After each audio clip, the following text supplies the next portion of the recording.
Newton সম্বন্ধে ইংরেজি কবি পোপ লিখেছিলেন, nature and nature's laws lay hid in night, God said lets Newton be and all was light. প্রকৃতি ও প্রাকৃতিক নিয়মসমূহ তমসাবৃত ছিল। ঈশ্বর বললেন নিউটন আসুক, সমস্ত আলোকিত হলো। একটা ইংরেজি প্রবাদ আছে, শৈশবই ভবিষ্যতের মানুষকে সূচিত করে, যেমন দিনকে সূচিত করে প্রাতঃকাল। আইজ্যাক নিউটনের পক্ষে কিন্তু কথাটা খাটে না। তার একটা প্রমাণ এখনও রয়েছে। সেই স্কুলের একটা জানালার কাঠের ওপর ছুরি দিয়ে খোদা আই নিউটন আজও যে কেউ গেলে দেখতে পায়। 1665 সালে লন্ডন শহরে প্লেগ দেখা দিল, আর তা কেমব্রিজ অবধি ছড়িয়ে পড়ল। বিশ্ববিদ্যালয় বন্ধ হয়ে গেল। নিউটন তার গাঁয়ের বাড়িতে ফিরে এলেন। এখানে তিনি কয়েকটি সমস্যা সমাধানে ডুবে রইলেন। নিউটনের আগে কোপারনিকাস বলেছিলেন যে সূর্যের চারিদিকে পৃথিবী ঘুরছে, আর গ্যালিলিওর দূরবীক্ষণতা সুনিশ্চিতভাবে প্রমাণ করেছিলেন। গ্রহরা এই রকম ঘুরলেও কী কারণে ওইভাবে ঘুরছে তার কোনো মীমাংসা হয়নি। সেই সময় শরৎকালে এক সন্ধ্যায় বাগানে বসে নিউটন গভীরভাবে ওই কথা ভাবছিলেন। আকাশে চাঁদ উঠল। নিউটন চিন্তা করতে লাগলেন, কেন এই চাঁদ পৃথিবীর চারিদিকে ঘুরবে আর সব সময় একই পথে ঘুরবে। এই চিন্তার মধ্যে তিনি গাছ থেকে একটা আপেল পড়ার শব্দ পেলেন। তার মনে নানা প্রশ্ন উঠতে লাগলো। উঁচুতে অবস্থিত প্রতিটি বস্তুর প্রতি পৃথিবীর একটা টান আছে, এ কথা অনেক দিন থেকেই লোকের জানা ছিল। এখন নিউটন চিন্তা করলেন, এই আকর্ষণ কি চন্দ্র অবধি পৌঁছেছে, আর তারই ফলেই কি সূর্যের চারিদিকে চন্দ্র ঘুরছে। একটা দড়ির এক প্রান্তে ঢিল বেঁধে যদি সেটাকে ঘোরানো হয়, তবে ঢিলটা বৃত্তাকার পথে ঘুরতে থাকে। ঢিলের প্রতি আকর্ষণই সেটাকে ঘোরায়। নিউটন ঠিক করলেন, এই মতোই চন্দ্রের ওপর পৃথিবীর যে আকর্ষণ, সেই আকর্ষণই চন্দ্রকে পৃথিবীর চারিদিকে ঘোরাচ্ছে। আবার পৃথিবীর উপর সূর্যের আকর্ষণের ফলে পৃথিবী সূর্যকে প্রদক্ষিণ করছে। নিউটন তার এই আবিষ্কারের আনন্দে খুশি হলেন যে নিয়মের ফলে সমগ্র ব্রহ্মাণ্ড চলছে। নিউটন সেই নিয়মের সন্ধান পেলেন। নিউটনের আবিষ্কৃত মহাকর্ষ সূত্রটি হলো এই ব্রহ্মাণ্ডের প্রতিটি পদার্থ অপর পদার্থকে আকর্ষণ করছে, তাদের মধ্যে ব্যবধান যতই হোক না কেন। এই আকর্ষণ বল পদার্থ দুটির ভরের উপর আর বিপরীতভাবে উভয়ের দূরত্বের বর্গের উপর নির্ভর করে। লেখাটি লিখেছে অনিক সাহা, নবম শ্রেণীর ক বিভাগের ছাত্র। রমন এফেক্ট এক জগৎ বিখ্যাত আবিষ্কার। সালটা 1928। সমগ্র বিশ্ব তখন আলোক বিক্ষেপণ নিয়ে গবেষণায় ব্যস্ত আছে। ঠিক তখনই ভারতীয় এক বিজ্ঞানীর আবিষ্কার করলেন এই ইনইলাস্টিক স্ক্যাটারিং, যা বিশ্বে এক আলোড়িত বিষয়।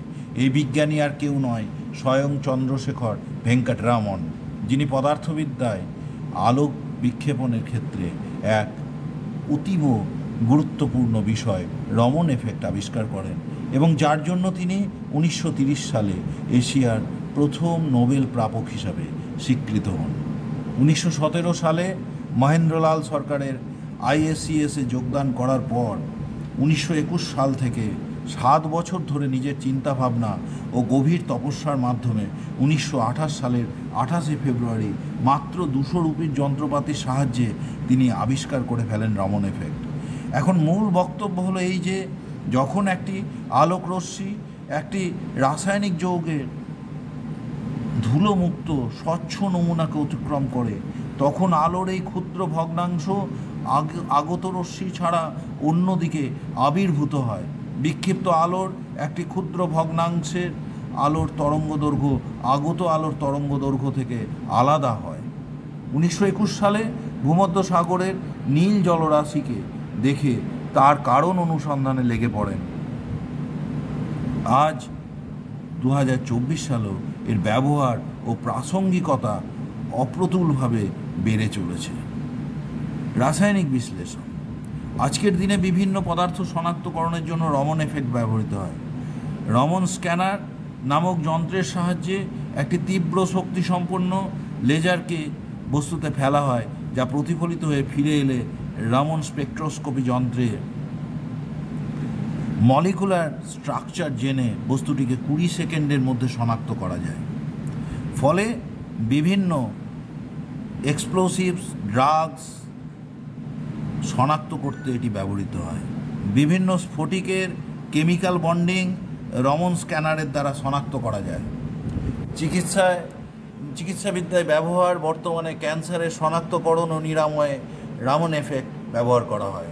মানুষের নির্দিষ্ট কোষ বা কোষ সমষ্টির উপর লেজার আলো ফেলা হয়, ফলে তরঙ্গ দৈর্ঘ্যের পরিবর্তন ঘটে এবং কোষের ডিএনএর স্পষ্ট সংকেত পাওয়া যায় ও ক্যান্সার কোষের উপস্থিতি সম্পর্কে ধারণা পাওয়া যায়। আবার মেটাবলিক পরিবর্তন ও টিস্যুর বৈশিষ্ট্য ও গঠন থেকেও ক্যান্সার কোষের উপস্থিতি জানা যায়। শিল্প ও পরিবেশ বিজ্ঞান রমন এফেক্টের উপর নির্ভর করে বর্তমানে প্রচুর শিল্প কারখানা গড়ে উঠেছে। পলিমার, রাসায়নিক দ্রব্য, খাদ্য প্রক্রিয়াকরণ, ফার্মাসিউটিক্যাল ইত্যাদি। বায়ুতে, জলে, মাটিতে উপস্থিত দূষকের ঘনত্ব নির্ণয় করে দূষণ পর্যবেক্ষণ, বিশ্লেষণ ও নিয়ন্ত্রণ করা হয় এর সাহায্যে। এছাড়াও আধুনিকতার যুগে ন্যানো টেকনোলজি, সেমিকন্ডাক্টর ও অপটিক্যাল সেন্সার প্রস্তুতিতে রমন এফেক্ট ব্যবহৃত হয়। অর্থাৎ বুঝতেই পারা যাচ্ছে যে আমাদের এত নিরাপত্তা উন্নতি রমন এফেক্টের দৌলতে। তাই ভারতীয় হিসেবে স্যার চন্দ্রশেখর ভেঙ্কট রমনের জন্য আমরা প্রত্যেকেই গর্বিত। এই লেখাটি লিখেছে 10ম শ্রেণীর খ বিভাগের ছাত্র রূপম মণ্ডল। সব ব্যবচ্ছেদের কথা আমরা মধ্যযুগীয় চিকিৎসা বিজ্ঞানের আলোচনায় পেয়েছি। প্রায় খ্রিস্টীয় ত্রয়োদশ শতাব্দীর মধ্যভাগের পূর্বে সব ব্যবচ্ছেদের প্রচলন ছিল না। গ্রিক সাম্রাজ্যের দ্বারাই ইউরোপে সব ব্যবচ্ছেদের চালু হয়। হিপোক্রেটিস সংগ্রহে এর উল্লেখ আছে। আলেকজান্দ্রিয়াতে হিরোফিলিস ও ইরাসিস্ট্রেসাস নরদেহ ব্যবচ্ছেদ করতেন। গ্যালনের সময় এইসব নিষিদ্ধ ছিল। এজন্য ইতর প্রাণীদের ছেড়ে তারা অ্যানাটমি ও শরীরবৃত্তের গবেষণায় অগ্রসর হয়েছিলেন। 1275 খ্রিস্টাব্দের থেকেই বোলানে সব ব্যবচ্ছেদ শুরু হয়। চতুর্দশ শতাব্দী থেকে এটা ক্রমশ বৃদ্ধি পায়। মধ্যযুগে সব ব্যবচ্ছেদ খ্রিস্টীয় ধর্ম সংস্থা কর্তৃক নিষিদ্ধ ছিল, তবে এর সাপেক্ষে প্রমাণ পাওয়া যায়নি। পোপ 8ম বেনিফেস এক আদেশ দিয়ে মৃতদেহ কর্তন নিষিদ্ধ করেন। সব ব্যবচ্ছেদজনিত কুসংস্কার শুধু খ্রিস্টান নয়, অন্যান্য ধর্মেও প্রচলিত ছিল। মধ্যযুগে এবং তারপরেও শল্যবিদ্যার অনুন্নতি অবস্থার জন্য এই কুসংস্কার অনেকটা দায়ী। এই লেখাটি লিখেছে 9ম শ্রেণীর খ বিভাগের ছাত্র ঐশিক রয়। সুপার ক্যাপাসিটার ভবিষ্যতের শক্তি সংরক্ষণ প্রযুক্তি। সুপার ক্যাপাসিটার কি? সুপার ক্যাপাসিটার একটি উন্নত ক্যাপাসিটার, যা প্রচলিত ক্যাপাসিটারের তুলনায় উচ্চ শক্তি ও শক্তি ঘনত্ব ধারণ করতে পারে। এটি প্রধানত দুটি ইলেকট্রোড, একটি ইলেকট্রোলাইট এবং একটি বিভাজক নিয়ে গঠিত। সুপার ক্যাপাসিটারের মূল কার্যপ্রণালী হল ইলেকট্রোডের মধ্যে বৈদ্যুতিক চার্জের সঞ্চয় এবং তা থেকে বিদ্যুৎ উৎপাদন। এতে শক্তি সংরক্ষণ এবং তড়িৎ রাসায়নিক প্রতিক্রিয়া দুটো ঘটে, যা এর উচ্চ ক্ষমতাকে নিশ্চিত করে। সুবিধা, এর কয়েকটি উল্লেখযোগ্য সুবিধাগুলি: 1, কয়েক সেকেন্ডের মধ্যে চার্জ ও ডিসচার্জ হতে সক্ষম। 2, প্রচলিত ব্যাটারির তুলনায় অনেক বেশি সাইকেল জীবন প্রদান করে। 3, এটি প্রচুর শক্তি সঞ্চয় করতে সক্ষম। 4, দীর্ঘমেয়াদী ব্যবহারে তাপ উৎপাদনের হার কম। 5, এতে কোনো বিষাক্ত উপাদান নেই, যা পরিবেশের পক্ষে ক্ষতিকারক হতে পারে। ব্যবহার: সুপার ক্যাপাসিটার বিভিন্ন ক্ষেত্রে ব্যবহৃত হয়, যেমন ইলেকট্রিক এবং হাইব্রিড গাড়িতে তাৎক্ষণিক শক্তি সরবরাহের জন্য। 2, বিদ্যুৎ ব্যর্থতার সময় অস্থায়ী শক্তি সরবরাহ করতে। 3. সোলার এবং উইন্ড পাওয়ার সিস্টেমে অস্থায়ী শক্তি সংরক্ষণের জন্য। 4. ট্রাম, বাস ও অন্যান্য পাবলিক ট্রান্সপোর্টে ব্রেকিং শক্তি পুনরুদ্ধারের জন্য। সুপার ক্যাপাসিটরের মূল্য ও প্রাপ্যতা। সুপার ক্যাপাসিটরের প্রযুক্তি বর্তমান বাজারে সহজলভ্য হলেও এর দাম এখনও কিছুটা বেশি। এটি নির্মাণের জন্য ব্যবহৃত উপাদান এবং উন্নত প্রযুক্তির কারণে এর দাম বেশি, তবে ভবিষ্যতে এর চাহিদা এবং উৎপাদন বৃদ্ধি পাওয়ার সাথে সাথে দাম কমার সম্ভাবনা রয়েছে। বর্তমানে বাজারে প্যানাসোনিক, ম্যাক্সওয়েল এবং এলএস এন্ট্রনের মতো কোম্পানি সুপার ক্যাপাসিটর উৎপাদন করছে। ভবিষ্যতের সম্ভাবনা। সুপার ক্যাপাসিটরের প্রযুক্তি ইতিমধ্যে বিদ্যুৎ সংরক্ষণে বিপ্লব ঘটাতে শুরু করেছে। যদিও এটি ব্যাটারির সম্পূর্ণ বিকল্প হয়, তবে উচ্চ ক্ষমতা সম্পন্ন ডিভাইস এবং অস্থায়ী শক্তি প্রয়োজনীয়তায় এটি ব্যাটারির কার্যকরী সম্পূরক হতে পারে।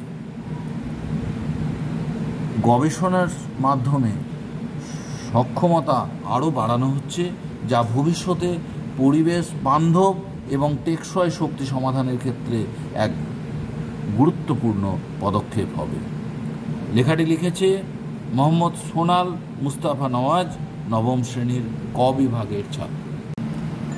Meghnad Saha, Indian scientist, born in 1893 and he died in 1956. Meghnad Saha was a renowned Indian astrophysicist.